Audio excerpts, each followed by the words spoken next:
Sinusundot ka ba niya? Hindi siya pumapayag. Masakit din yun Kailangan para sa'yo? yes, opo. Kasi siyempre kahanap din naman po ako ng lambing. Baka Mhm. mahanap ko yun sa iba, charot. Meron akong partner for ongoing 10 years. Kapag nag-aaya or mag-aaya ako sa kanya ng alam niyo na, parang hindi siya pumapayag. Meron akong ex before, pagka inaaya naman siya, pumapayag. Umabot na kami sa 10 years, pero umaabot pa kami ng ilang buwan bago may mangyari sa'min. Hindi naman po ako yung parang gustong-gusto. Siyempre, babae po ako, parang siyempre may pangangailangan din. At lalaki din Kaya siya, may pangangailangan din. yes, So, of course. saan niya nakukuha, 'di ba, yung pangangailangan na yun? Ano ba siya, naging AI na ba siya, robot na ba siya ngayon?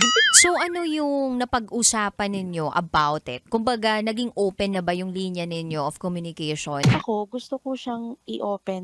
Pagka nakakapag-start akong mag-open sa kanya, ang sinasabi niya na pagod daw siya, stress sa work. Iniintindi ko siya, pero sa part ko, bakit ako tinatanggihan? Parang gano'n. Masakit din yun Kailangan para sa'yo? yes, opo. Kasi siyempre, kahanap din naman po ako ng lambing. Baka mahanap ko yun sa iba. Charot. Kinakabahan ka ba sa sarili mo na baka mahanap mo talaga siya sa iba? Opo.